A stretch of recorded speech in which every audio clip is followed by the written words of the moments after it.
Hello people of YouTube, it's Deepak here and welcome to the DCS news. I hope you all enjoyed that, the most recent JF-17 video there, all about the C701 missile. Also, let me know what the audio is like. I've changed quite a few things about my audio setup. Hopefully I'm much more audible now. I hope I'm not too loud, which is entirely possible. Welcome to the stream there, Stevie B, and Frantic Stone, and Tog. And Stevie B, for the record, was first, because that's important on the internet. Talk about tornadoes. Okay, audio appears to be good as far as people are saying. Thank you very much, Frantic. That's very, very kind of you. And obviously I will talk about tornadoes. So yes, I'd quite like chat's input on what I should tackle next as a weapon for the JF-17. We've got anti-shipping missiles, they're cruise missiles it can carry, cluster munitions, all kinds of fun stuff. So during the course of the stream tonight, let me know what you guys would find interesting. But without any further ado, let's move on to the DCS news, and I will now welcome the one and the only, the dotChuckles. Good evening, everyone. Hello, sir. Another Saturday, another DCS news. Frantic would really like us to talk about tornadoes. Tornadoes? Yes. Do I have anything interesting to say about tornadoes this week?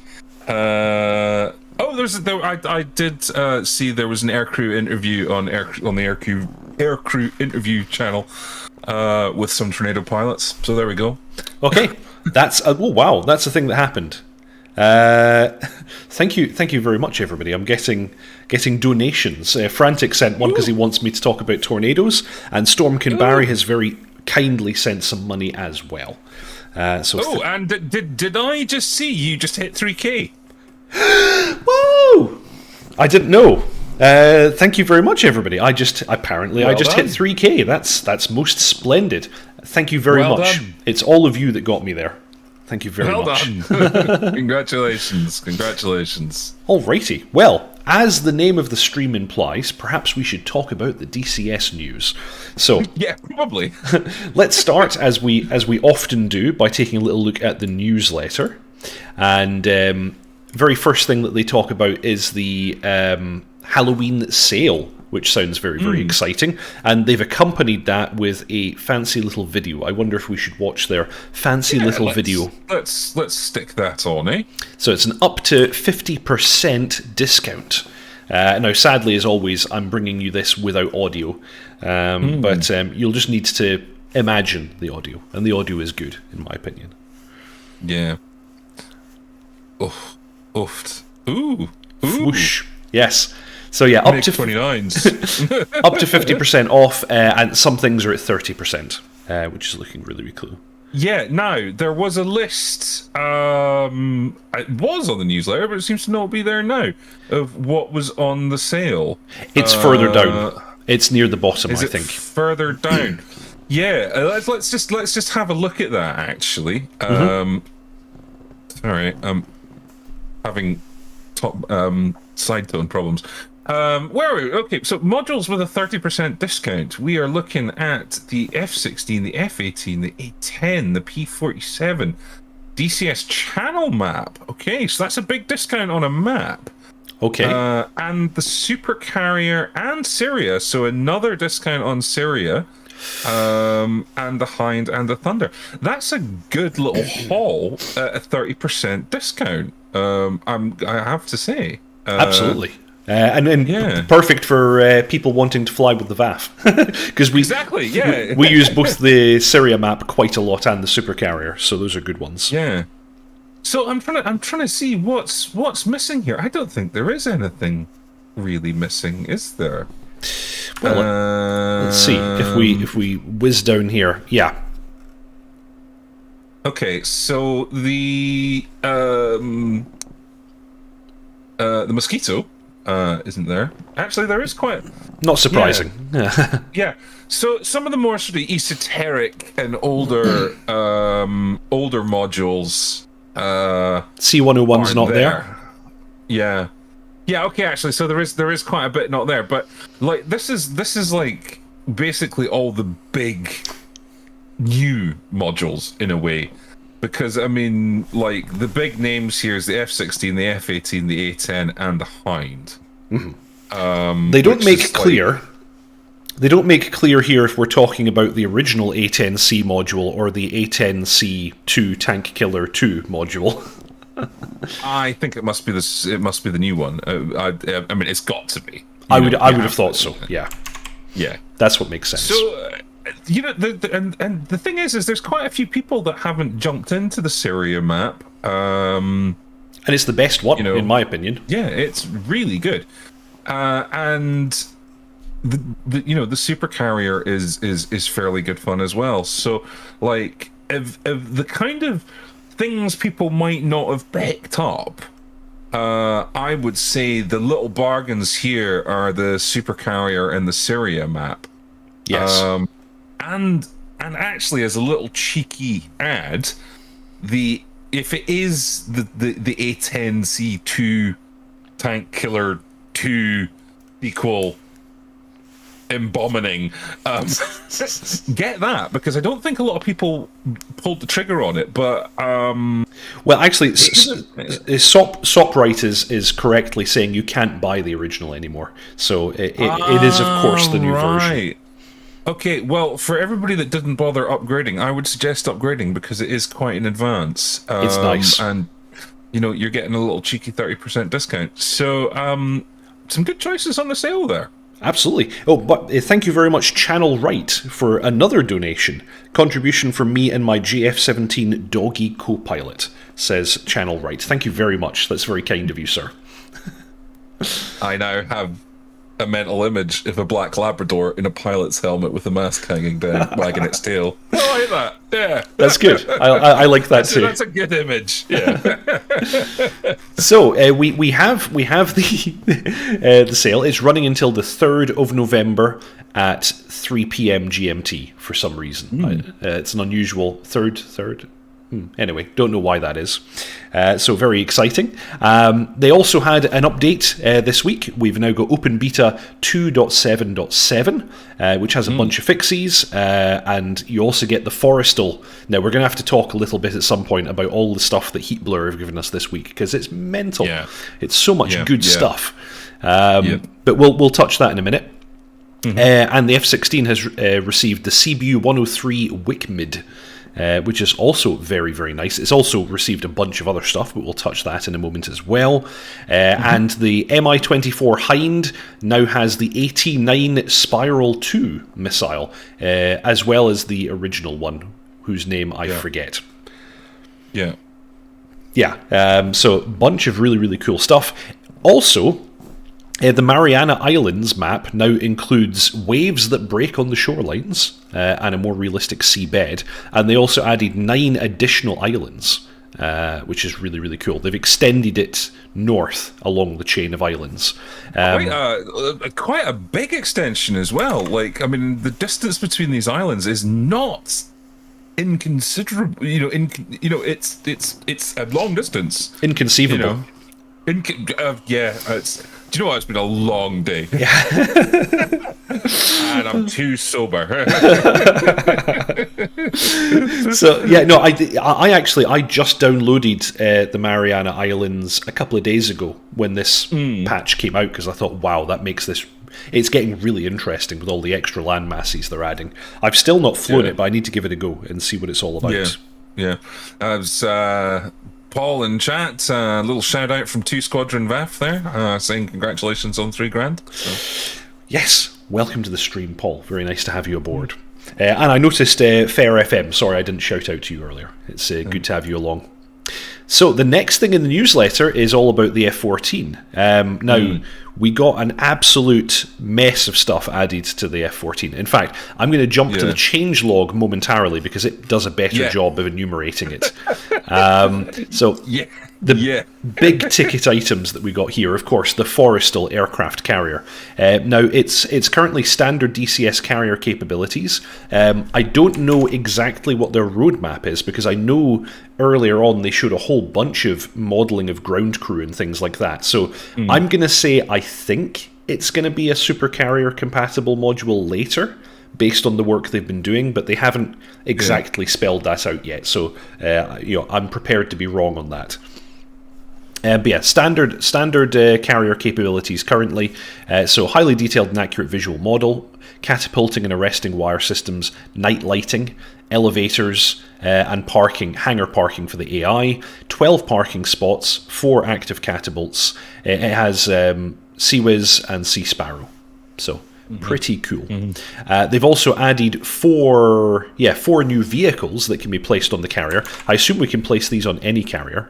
And actually, big thing to note, the Forrestal and these vehicles is for everybody. You don't have to have the F-14 module. Heatblur have developed this and given it to the entire community. So, well done, Heatblur. This is really, really nice. I seem to recollect that didn't Heatblur actually effectively kick off the supercarrier development, or am I misremembering this?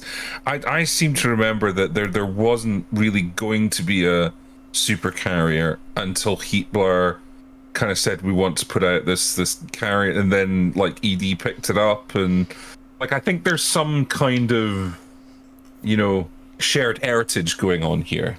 I don't remember at all, but I wouldn't be surprised if that's the case, because Heatblur are sticklers for detail, and they probably wanted it to be as accurate as possible.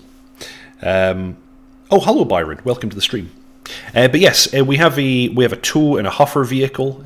We have a forklift. We have a large forklift, and we have a deck tilly crane. So that's pretty cool. Also, they added Jester Lantern. We talked about this last week and showed off the Red Kite video. This is a really big thing that they've added. I'm not going to go through all the things that it supports now, but basically Jester can now operate your Lantern pod, which is really, really nice. We now have the digital instrument group for the F-14B. So we now have the upgraded tape gauges, basically, in the F-14B model only. The F-14A still has the older style ones. New engine malfunctions. They've added training missions for the Lantern. They've added new quick start missions. And they've added mission editor functions for a better implementation of Jester. So you can fiddle with how Jester will behave on a per mission basis, which is also really nice. So yeah, nice work, Heatblur. Tons of cool stuff in there. Yeah. But you missed the big thing in that update. What? Major flight model improvements. Oh, right, okay. I didn't touch that. Here we go. Major flight model accuracy and simulation improvement.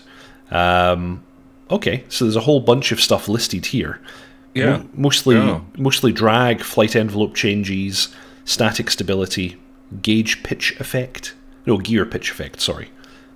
Nice. Yes, a lot of really cool stuff in there. I've not flown the F-14 recently. I should really take it up again. Yeah, that would be really, really cool. So upgraded deck crew as well, I assume. Will that just be a feature on the supercarrier? Currently, it's only a feature of the supercarrier. So Forrestal doesn't have the deck crew. Yeah. Although I think it probably will end up having it. That's my suspicion. I'd be surprised if it didn't. Because Heatblur have shown a bunch of images of deck crew that they've modelled, and I don't see why they'd be doing that if they're not going to use them. I assume so. The F-16. The F-16 got a bunch of stuff. Ground mapping radar, air-to-ground radar modes now available. The WIC mid, bullseye pages, the HICMIS, and you now have to do HICMIS alignment, which is a little realism addition there, which is nice. Yeah, I mean, we talked about this last week when they were teasing what was coming up in the patch, and obviously this is now available for people to play with. And I have to say, the implementation of ground mapping radar in the F-16 now is it's really good. Yes, like I think it's I don't know if it's that the F-16 is better at it than the F-18, but like the implementation is better, I think. So I don't know if that's a simulation, a platform accuracy thing, or if it's this is we're seeing the later iteration of technology. I'm not in terms of DCS technology. I'm not sure, but it's really well done. I would suspect that the underlying ground mapping radar tech is in the SDK, because I know that the JF-17 uses it. So I think they all use the same underlying tech, but of course the way that they're drawing the image on the displays will be different for each aircraft. So it might be something unique to the F-16's multifunction displays that you're seeing there. Okay. A couple of the guys in chat are mentioning the G-force damage effects that have been updated on a number of the aircraft. And yeah, I saw that in the changelog, actually. So for F-16, F-18, and a bunch of other aircraft that I can't remember, they've tuned it to be more realistic and perhaps easier to break them. Yes, consequences now in terms of how you handle the aircraft. Yeah. Don't pull the wings off, chaps. Yeah. Yeah. So yes, a bunch of changes to the F-16. Moving on to the Hind, the big thing for the Hind this week was the addition of the AT-9, and it comes in a variety of versions. So we have tandem heat, high explosive, and we also have the proximity fuse missile, which is actually designed to be air-to-air and used against other helicopters. So that's kind of exciting. Okay. Interesting. They're improving Petrovich AI, although they talk about that being in testing, and they plan to include them in the next patch, so I guess that's next month we'll get that. Better turn coordination, nap of the Earth flying, smoothing of certain flight transitions, vertical takeoff and landing, and ATGM hover attack maneuvers. So I'm wondering if that's like being able to do pop-up or something like that. He's a little bit dumb at the moment, yeah. So that's good to see that that's coming on. And with the AT-9, just before we came on air, we were chatting about that because I was a bit confused. Do you think it was the AT-6 that it shipped with? Was that your thinking? I can't remember. And actually, I'm not going to embarrass myself by doing a Google search for it right now. Perhaps chat will tell us. I think the AT-6 was previously modelled, but I'm not 100% certain. Yeah, so this is the newer version, and it's a little bit fatter and faster, I think, as well. So yes, more boom, more boom. Doesn't everybody want a bit more boom? Absolutely. Cool, and yeah, they talk about updating the manual, so that's cool. And almost the last item on the newsletter, Marianas. They've added a bunch of volcanic atolls. I'm not going to try and say all of these because I'll just embarrass myself, but safe to say there's a whole bunch of new ones, and they direct us to the development screenshots, which I will bring up on screen right now. There we go. So there's some palm trees and rocky bits. The interesting to hear about the interaction between the sea and the seashore as well. Yeah, 86, Richard confirms. 86, yeah. These look nice. They look pretty small. I'm guessing these are uninhabited. I would imagine so, mostly. Yeah. Well, not all of them. Pagan or Pagan. I think that's inhabited or has some people living on it. Okay. Yeah. So. Okay. Some of these look pretty fun. Yeah. They'd be fun to fly over. Oh, and there, of course, this is exactly what Chuck was just talking about. That actually does look really, really good. It does, doesn't it? Yeah. Yeah. Because the big difference here, of course, is that the F-16 displays are white-black monochrome, and the F-18's ones are green-black monochrome. So the way the image looks is always going to be slightly different. But I agree. I think it does look better in the F-16. Yeah, yeah. Of course, that's one of the XP hold modes, isn't it, that they're looking at? So they've got like really nice fidelity there. Yeah, that's the DBS2 sub mode. Yeah. So that's the highest resolution Doppler beam sharpening mode. I've been using the exact same modes in the JF-17 recently. I would say in the JF-17 it looks about the same as this. But again, in the JF-17, it's green-black as opposed to white-black. So maybe there's some clarity that you gain from the white-black. I don't know. Got you. Okay. Very nice indeed. And yeah, then they mentioned the sale, which we've already covered. So that is the newsletter for this week. Of course, the other big thing that happened this week was on Wednesday. We had the 2.7.7 update, and we have the change log for that. And it is meaty, I have to say. There's some real substance here. They've added the completely re-simulated version of the AIM-120 AMRAAM. We were talking about this last week, so I won't go too much in depth, but we now have that. It's something we should play around with. They now have in the new mission editor features that were talked about in videos from Matt Wagner last week. So we now have indications of sun and moon phases, and we also have the ability to annotate missions created in the mission editor. They've done a bunch of work with cluster bombs. They've done some work with the Chinese assets, demonstrated in the video last week. Improved the over-G damage. They've made adjustments to the way that the RWR detection works to make it more realistic. Tuned a couple waypoint behavior, and in a bunch of fixes. And the F-16, which we've already covered, main items being the air-to-ground radar, bullseye, and the HICMIS stuff, along with tuning of the flight model and the addition of the WICMID. Yeah. I have to say, I'm liking these little sneaky improvements that they've been making to the mission editor. Yes. That's the mission editor has needed some looking at for quite a long time, and finally they might be getting round to it. It certainly seems that way. These are nice quality of life improvements. Yeah. So onto the Hind. Of course, we have the AT-9 as we discussed. They've completely simulated now the KM2 magnetic declination system compensation. So basically the compass will operate correctly at different points on Earth, which is cool. Yeah. And then we have some changes to Petrovich AI. Yeah. Oh, actually, and then a bunch of graphical stuff. This is nice. External nose angle of attack vanes, animation and effect. This is something we have in quite a lot of the aircraft. Often when I have the JF-17 parked, I see the angle of attack vane flapping in the wind, which is quite nice to see.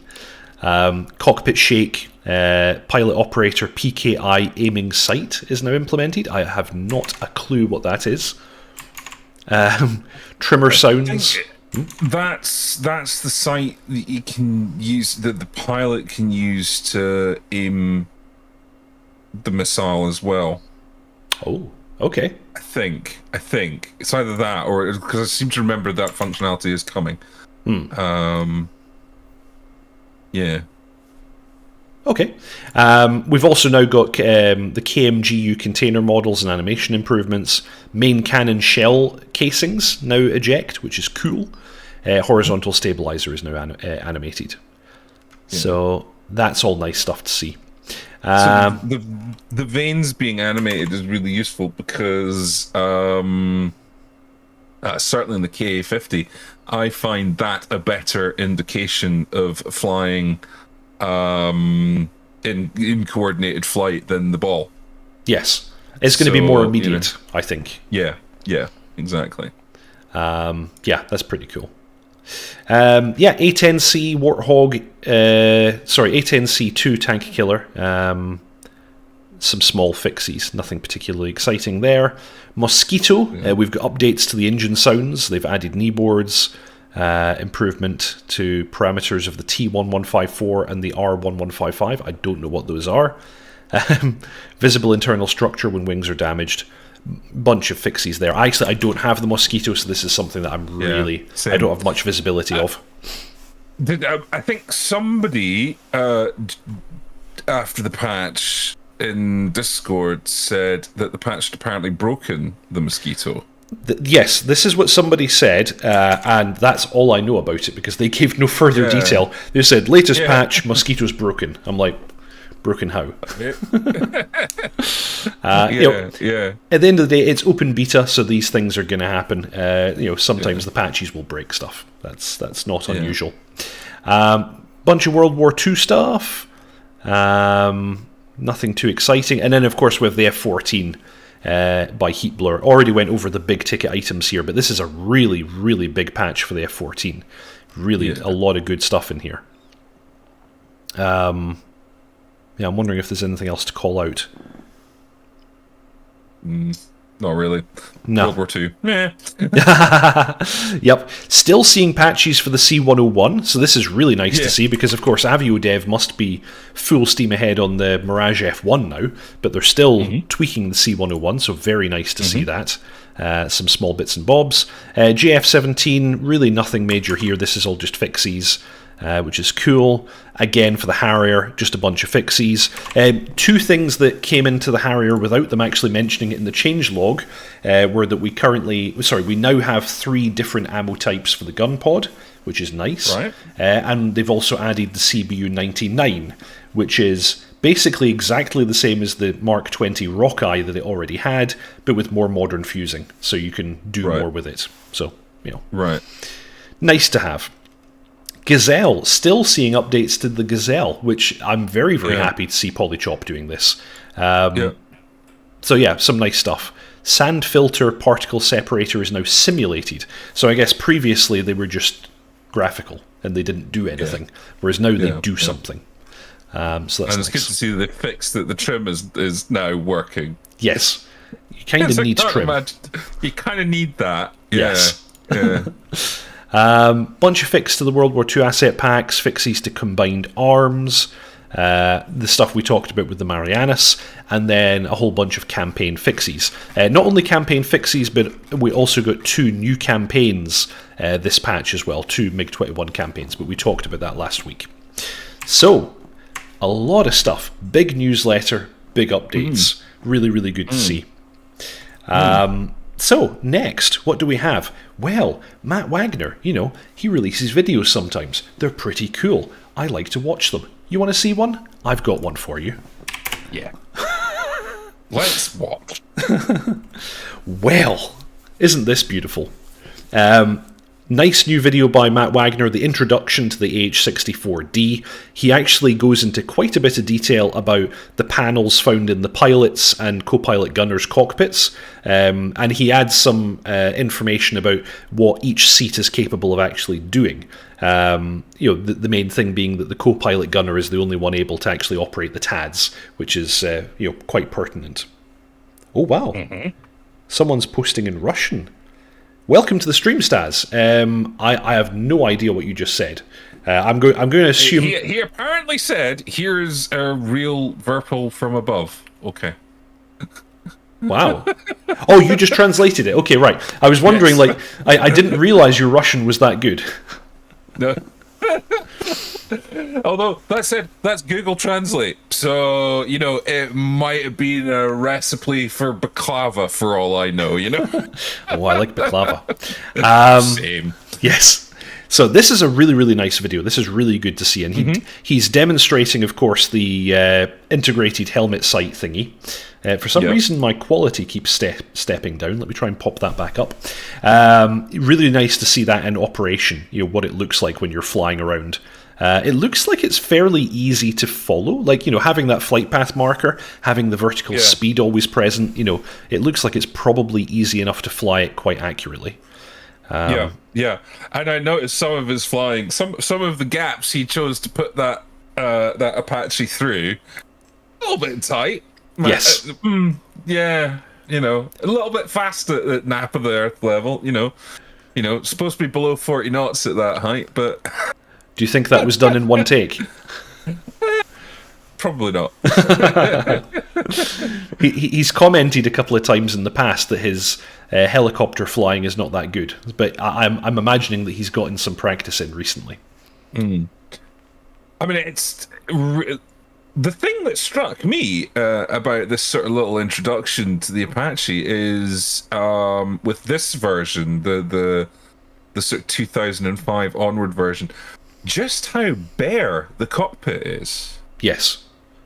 There's very little in it. Everything is on the MPDs and on the new alerting system on the front dash. There's hardly any sort of ancillary gubbins on the left and right, Whereas when you look back at an A model, or even the first kind of iteration of the D, there was like quite a bit more stuff dotted about the cockpit. Like there's like, in terms of sorry, I have to stop you for just one moment. I've paused the video at this moment. Look at that. Look at that. That is altogether far too many hellfires. Sorry, I apologize for interrupting. That's a whole bunch of fuck you. Ouch. Yeah. Yeah, everything's really so. This is going to be sort of a really systems-heavy module. Everything is going to be done on these MPDs and on your sort of multi-function crew warning system, whatever it's called. Yeah. It's.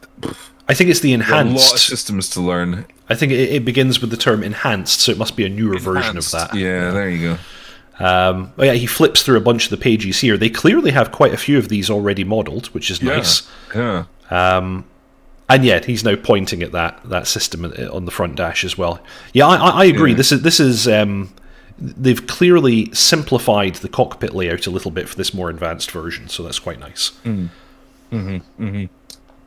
But yeah, this is basically a cockpit tour that he does for part of this video, which is really, really nice to see. Gives you a lot of detail, a lot of stuff that I didn't realise about the aircraft. Nice to see the armour in place on the seat as well. Yeah. And when he gets to the front cockpit, and he's kind of sort of shows off the TEDAC quite nicely. Obviously, this is the meat and potatoes of the CPG role. I'm sort of looking at it and thinking, how am I actually going to bind all that? Because the TEDAC's got 2-hand grip controllers. Yes. Plus, you've got your collective and your cyclic. I'm actually thinking I might have to bust out one of my Xbox controllers. Use it for controlling the TEDAC.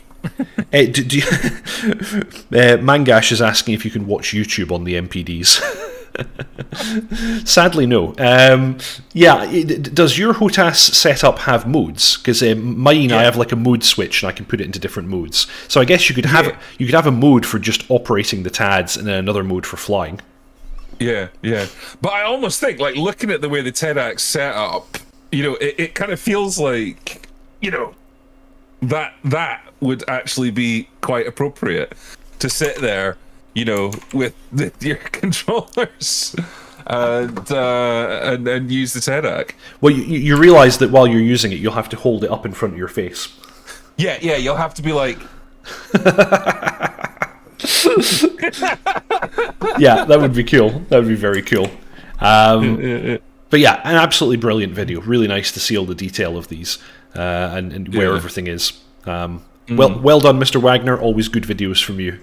Worth a look. Yeah, and again, I mean, this is a module that's gonna do really, really well in multiplayer, I think, because the Apache without somebody in the front is really not effective. Like, you can't laze from their back seat, so you're gonna need somebody in the front. And they're now talking about making Petrovich in the next update able to do what sounded to me like pop-up attacks. I guess if you want to fly it single player and you want to go really, really basic, you could hide behind a hill, jump into the front seat, and tell George to do a pop-up for you. Yeah, I suppose it's not going to be nearly as much fun, but it might be functional. But obviously, you and I are going to fly this together. Obviously, of course. So I have to ask you the big question just now. If it's the case of bagsying a seat, what do you bagsy? Do you bagsy front or back? I don't mind. I'd be happy doing either. Like, because I think so in the hind, you've got, I think, a bit more of a limited.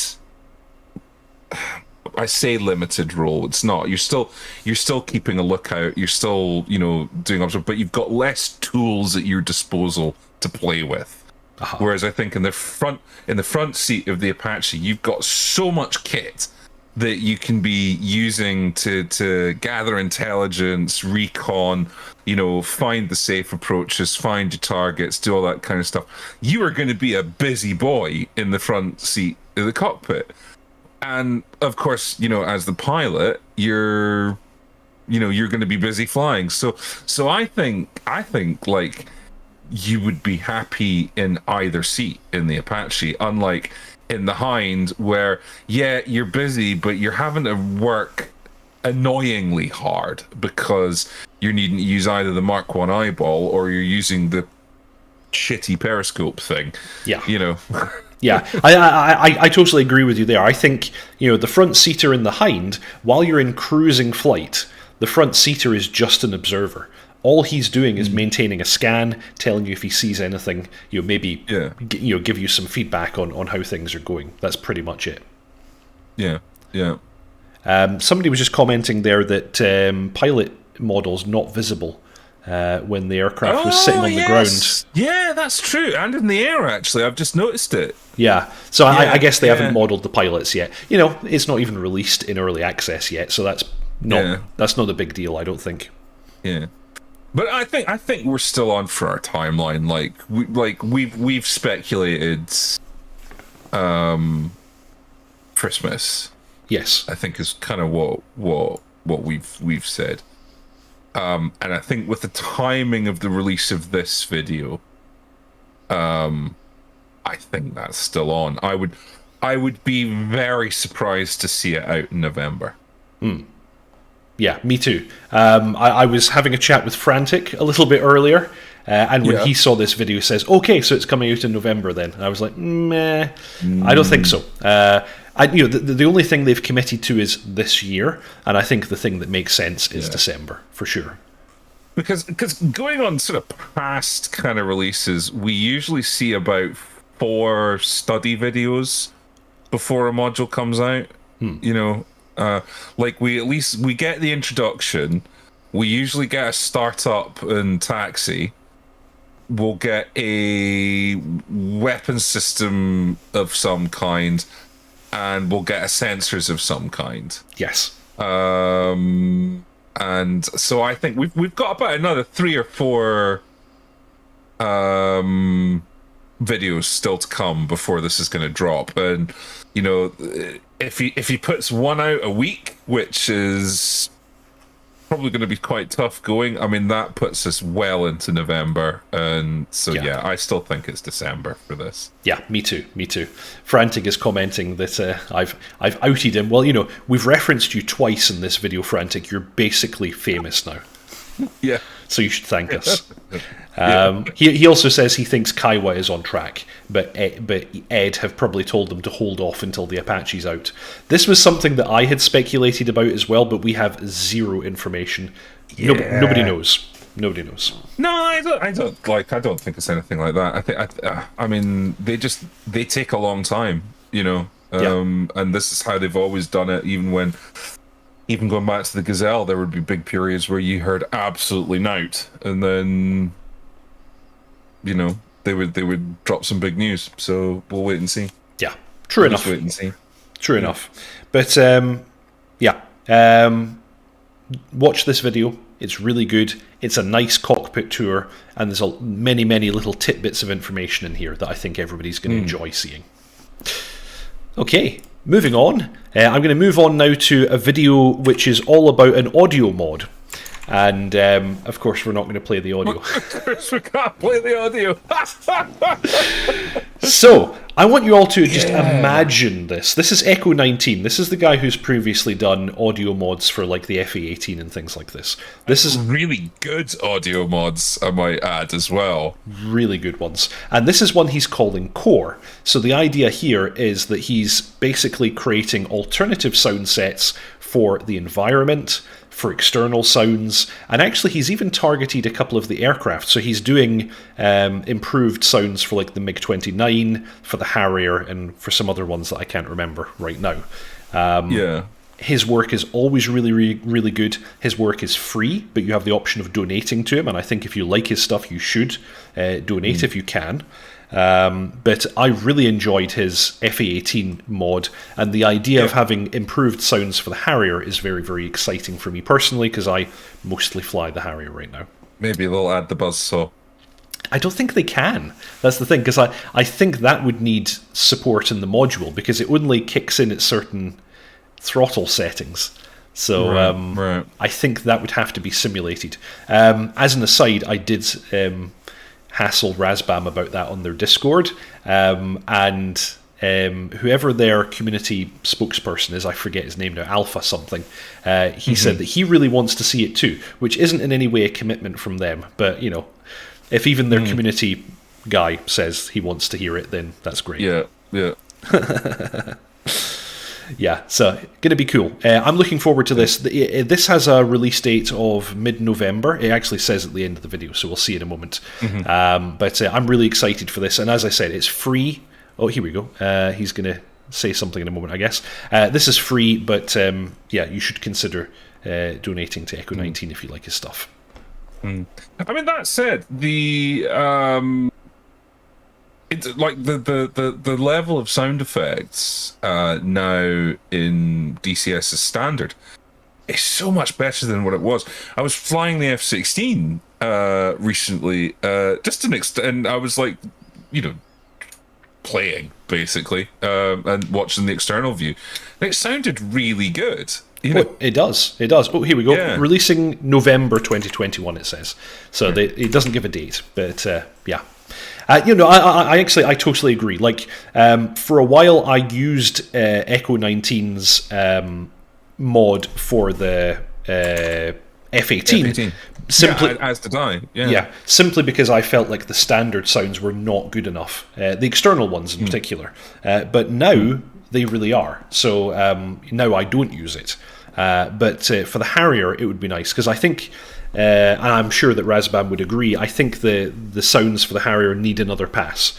You know, when you see cockpit videos of the Harrier, you've got the buzzsaw sound, you've got the sound of the environmental control running. There's a lot of sounds that are just not present in the cockpit in the Harrier right now. So it would be nice to see that updated. And I'd still love to see a mod with the UK caution warning system. Okay. Yeah, it's a very, very proper and rather strident British chap. Yes. I think I've heard that one. It has a very, very particular tone to it. It's quite different from the American one. Yeah. That would be cool. There's some stuff in chat going on about Red 4 helicopters, saying we need to see some Red 4 helicopters. I'm gonna say I don't think we're gonna see much Red 4 stuff from ED anymore. We're gonna see the MiG-29, but they haven't committed to anything else beyond that. Yeah, I don't think it's gonna happen, because I think the change in the law in Russia has, I think, affected what they can and can't do, because I mean, obviously we've seen the results of how that's impacted Black Shark 3. So we might see some early Cold War stuff. I don't know, but I think anything current or near current, I can't see it happening. Yeah, because even the MiG-29, of course, is still a present-day aircraft, but the version they've chosen to simulate is the MiG-29A, and I think even within the A, it's an early block. So they're simulating a very, very early version of that aircraft, probably because that's the best they can do. And that one, was it the A that then got brought into NATO when after reunification and the East German one is the East German one's a different model. Is it? Right. Yeah, because it was an export variant, specially created for East Germany. So their version's a little bit different, and actually had some improvements from later blocks. So, like, if I remember correctly, the East German one has the hump with the extra fuel in the in the fuselage. But then things like the IFF and the radios and stuff are all downgraded. Yeah. I honestly think that'll be probably the sum of all Red 4 stuff that we're going to see coming out of ED. I think I don't know what their contractual agreements are, if they have any with the Russian military, but I would imagine you wouldn't want to jeopardize that, Well, and also I imagine if they have any up in jail. if they have any agreements with the Russian military, I doubt we'll ever hear about them. So. And whilst they are technically a Swiss/British company, their head office is still in Moscow, and they've already run into legal trouble once before, but with ITAR, I believe it was. Yeah, I didn't hear about that. It was a manual. I think somebody on the team had obtained a manual, and they either got arrested or they had a knock on the door and was like, "So." This was the guy in the US. Actually, I think I know what you're talking about. It was a guy in the US who had an F-16 manual that he wasn't supposed to have. So yeah, that's the way it goes. But I want to suggest something to chat. If you're looking for really cool Red 4 stuff, you need to look east. You need to look to China, because I think Deca Ironworks and other people like that, they're going to bring us more Chinese stuff. Because China doesn't seem to care too much. So we'll get some Chinese stuff. Yeah. I mean, what's it? The Chinese SC-27 equivalent that J11. Like, that would be pretty cool.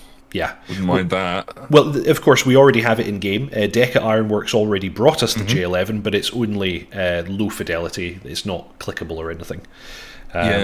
But I guess it's not impossible that someday that could come out as a full fidelity module. Yeah, I mean, that would be cool. It's not their next one. Actually, Deca did have one that they said they're going to work on next, but it's a much earlier aircraft. It's like a kind of Cold War era thingy. Let me see if we've got it here. No, I can't see what it is just yet. But yeah, it was some kind of earlier Chinese thingy. So yeah. Do you want to see a really cool gadget? Yes, that I got always this week. Always just arrived. Please do. Check this out. It's diddy as fuck. Look at that. Tiny little keyboard. What's it for? Size of my hand. So this is a RII K02. And the reason why I got it's even got a little trackpad and buttons and things like that. So I've recently upgraded all my control hardware. I was running a Warthog throttle unit with a Mongoose Virpil stick, and recently I upgraded my Warthog throttle to a CM3 throttle from Virpil, and oh boy, is it an upgrade. And I got the Collective. Now, one of the things is, of course, I fly in VR, and with the way that the stick mount works with the Mongoose, you're miles away from your desk, so you're scrabbling for your keyboard, right? Yeah. Doesn't really work. This is pretty much exactly the same width as the CM3 throttle. Oh, so this is going to get mounted just behind the throttle. So if I just need to quickly access the keyboard and mouse, bingo. Away you go. Yeah. $15 on Amazon.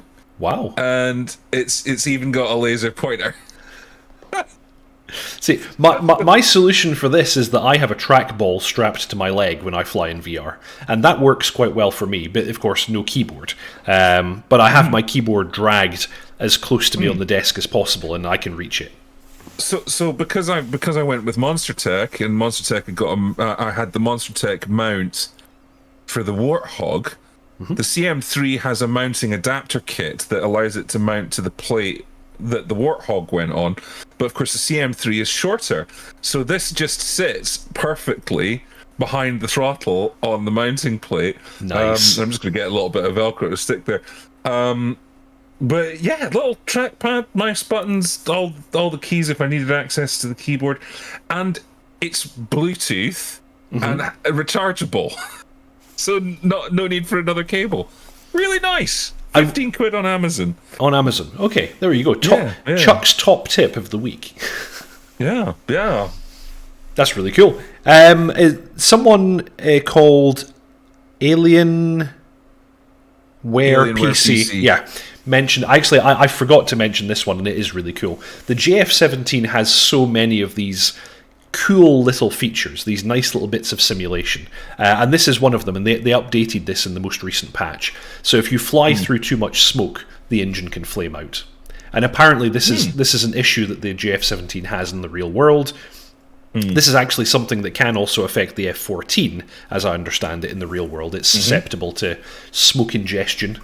So that's really, really cool to see. But yeah, you've got things like that. You can actually, the demister in the JF17 works. And if you're at certain altitude and internal ECS temperature setting combinations, you get fog in the canopy. It's really? You really do. There is actually fog in the canopy in the JF17. And when you hit the defog button, you hear the blower come on, and then it slowly clears. Oh, that's quite nice. That's quite nice. And if you set your ECS temperature too low, your pilot's teeth start chattering. Which is pretty cool. One of the things I would love to see, because the F-16 is famous for it, is the ECS blowing fog into the cockpit. Oh, that's cool. And yeah, so I guess in high humidity situations. If it's a humid day and you crank up the aircon in the F-16, you get like smoke, like fog from either side of your head. And in some instances, it can actually snow. Whoa, okay. You can end up with snow in the cockpit coming out your ECS. Inclement weather indoors, it's never a good thing. Yeah. While we're going totally off the rails, I do have one last item that we should address, and it's something that's happening right now. Oh, yes. So, Airg's to show off the DCS Mirage F1 in a virtual air show. And this is something that apparently is happening right now. Don't go there. You'll finish with us first. But yeah, AvioDev, under their still new name Airg's, have earned a lot of respect from the DCS community for the C101 project. Now they're taking steps towards a rather more complex project in the form of the Mirage F1. It looks really nice in the screenshots. And yeah, today at 5 o'clock GMT, there's this thing called the Mineralne Vody International Air Show. Mineral Vody, yeah. Yep. And apparently at 7:30 GMT, the Mirage F1 will be on and doing a display. And that sounds really cool. That's actually in an hour's time, because we're in BST at the moment.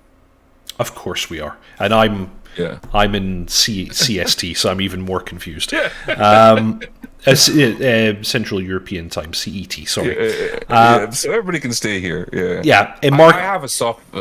So I have a soft spot for the F1 actually. Like. Well, you have a family connection. I do have a family connection to the Mirage. Yeah. My my uncle was a maintainer on them. So yeah. Nice. I think I'm gonna have to get it. I'm gonna have to get it just for that. I'm going to get it whether I fly it or not, because I think Airg's are super cool. I think they're a really good developer. They're small, and it's taken them a really long time to bring the C101 to full fruition. But just the dedication and the work they've done on that module, I think hats off to them. I think they're one of the good ones, in my opinion. I'm definitely going to buy it. And honestly, I think it looks really nice. I mean, looking at that picture there, the cockpit, the HUD looks really good. Yes. I wonder, can I get us a bigger version of that? You know, that sort of early HUD where, things were a little bit defocused and, you had the green monster, where you had too much bloom. They've really modeled that nicely. Yes. It looks really good. It does. It does look really good. and I mean, their C101 cockpit looks really nice. So I'm hoping that this is going to sort of come to the same standard. I mean, okay, they're not up there with heat blur, but I'd say that their texturing in the cockpit is some of the best, like of the third-party developers. Bob from 3 Squadron used to work on Harrier. Yes, that's correct, actually. Yes, I'd forgotten about that. And Mark S. also says the Apache will also be doing a demo during this air show. So that's cool. That's worth a look. Oh, that'll be worth a look. Unfortunately, I have other things to attend to tonight, but I think I'll be watching that after the fact.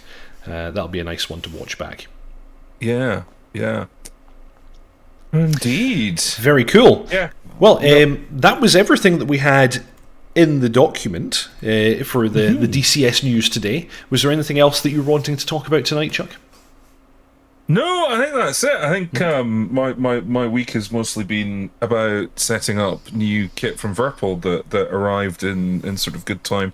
I'm currently in the process of nailing my rudder pedals to a bit of wood.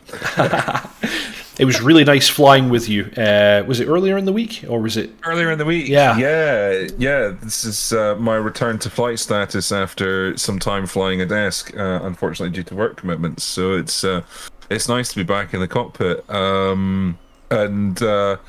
So for the VAF, one of my roles is going to be Officer Commanding 6th Army Air Corps, which will be our Apache unit. So I was getting some time in a helicopter in the KA-50. Yes. And just sort of getting used to being in that low-level environment again. And yeah, good to be back. It's good to be back doing that. I was circling you in the JF-17, and I was very happy that you didn't notice at the time that I crashed while circling you.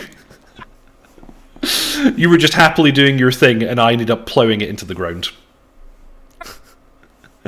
Yeah, there was some carnage. There was some carnage going on in that mission. I think I got hit by a rapier at one point. Ooh. And I managed to set it down. It was a near miss, but I managed to get it back on the ground and go, phew, that was lucky. Didn't have to use the ejection seats. No. I managed. I wasn't in Dead Man's Curve, so I had enough time to start the auto rotate and get it set down. It was a bit intense. Yes, indeed. I think that feeds nicely into our usual shout out for the VAF.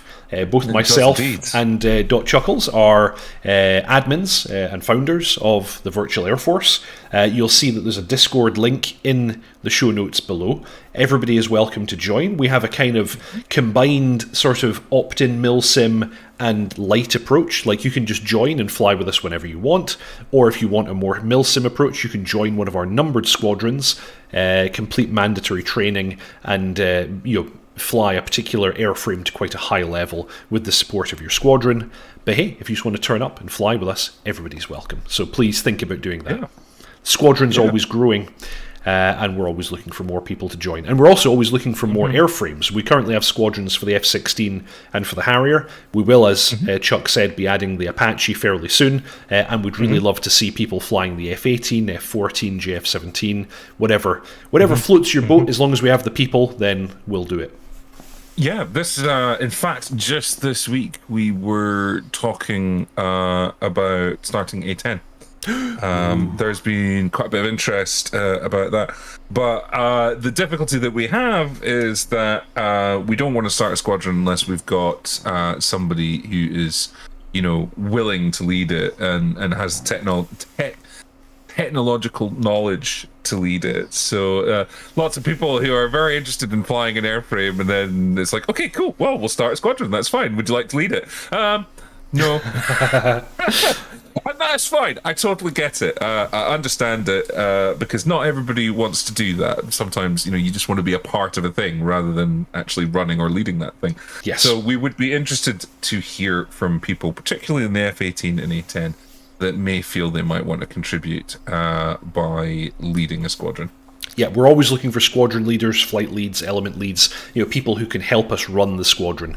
Yeah, that would be really, really cool. And speaking about things that are always growing, thank you very much, guys. 3,000 subscribers. That's a big milestone for me. I never thought that I'd hit that many. Well really done. Yeah, it's really, really good. Thanks to all of you. Thanks. If you haven't already, please think of subscribing, commenting, liking, doing all those things that makes the YouTube algorithm happy. But yeah, that's a really big milestone for me, and I'm very, very happy about that. Yeah, well done. Yeah, and that's pretty much all we have for this week. Yeah. We do this every Saturday. I'm doing a premiere of a GF17 tutorial video every Saturday as well just now. Next week, I think out of the chat votes, I think people were asking for the cruise missile with TV guidance to be the next weapon that I approach, so I'll do that next week for the GF17. That's a fun one. Quite a flexible weapon, very similar to the SLAM that the F-18 has.